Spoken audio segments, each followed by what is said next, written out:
আসসালামু আলাইকুম। এই যে আমি একটা ফ্যান ঠিক করতেছি আর কি। ফ্যানটা ঘোরে না। তো ফ্যানটা কী কারণে ঘোরে না এবং কীভাবে ঠিক করতে হবে সব ইনশাল্লাহ আমি দেখানোর চেষ্টা করব। আপনারা সবাই ধৈর্য সহকারে ভিডিওটা শেষ পর্যন্ত দেখবেন এবং যদি ভালো লাগে তো অবশ্যই একটা লাইক কমেন্ট শেয়ার করে দিবেন।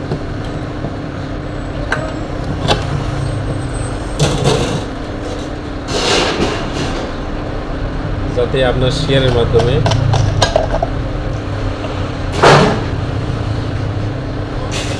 আরও 10জন লোক ভিডিওটা দেখতে পারে। তো যেটা করবো আমি আগে প্রথমে এটাকে খুলে নিব। খুলে নেওয়ার পরে এটা সমস্যাটা কী সেটা আমি আপনাদেরকে দেখাবো এবং তার সমাধান কী সেটাও দেখাবো। ধৈর্য ধরে ভিডিওটা শান্ত থাকবে।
এটা সমস্যা হচ্ছে যে বুশ জ্যাম করছে। বুশ জ্যাম করার পরে কয়েল গরম আছে অতিরিক্ত। কয়েলটা অতিরিক্ত গরম হওয়ার পরে কয়েলের ভিতরে একটা ফিউজ থাকে, সেই ফিউজটা কেটে গেছে।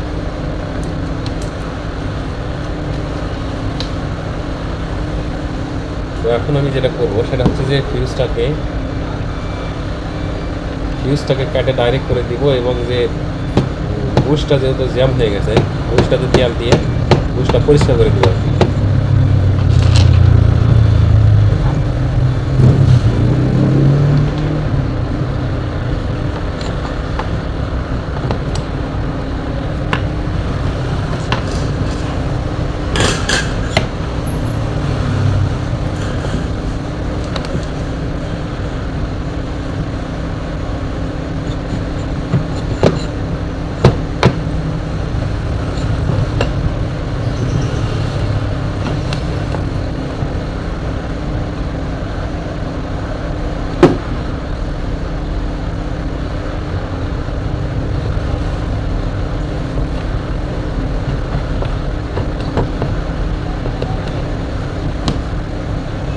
যাই হোক, বুশটাকে তেল দিয়ে পরিষ্কার করে দিলাম। বুশটা ফ্রি হয়ে গেছে। যাই হোক, এখন বুশটা ফ্রি হয়ে গেছে। এখন এটা আমি যা করবো সেটা হচ্ছে যে এর ভিতরে একটা ছোট্ট একটা ফিউজ আছে।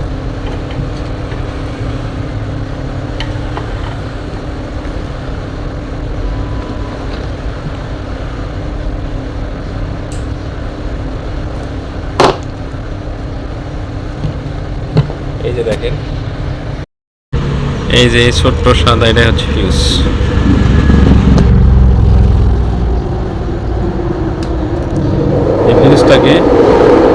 এই ফিউজটাকে সুন্দর করে কাটিয়ে ফিউজটাকে ডাইরেক্ট করে দেবো আর কি।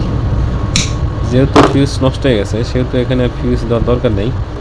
এটাকে ডাইরেক্ট করে দিব, দিয়ে চালু করে দিব ইনশাল্লাহ, আমি দেখাবো ইনশাল্লাহ চলে কি। এই যে ফিউজটাকে কাটে ডাইরেক্ট করে দিছি।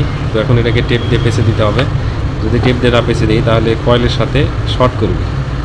যদি কয়েলের সাথে শর্ট করে তাহলে ধরেন যে আবার কয়েল পুড়ে দেবে। তো সেই কারণে সেফটির জন্য আমাকে এটাকে টেপ দিতে হবে।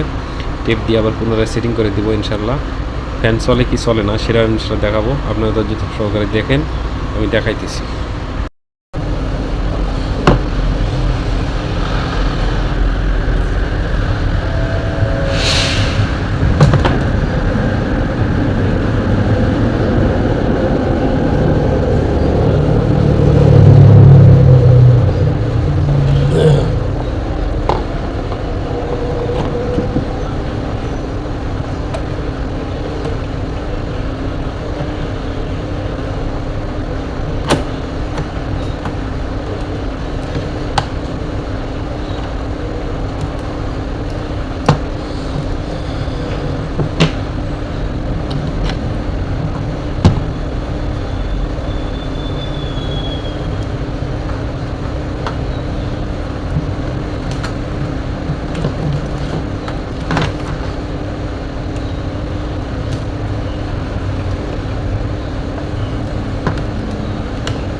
দেখ ভিডিওটা লম্বা করবো না, আমি আপনাদেরকে দেখাইতেছি।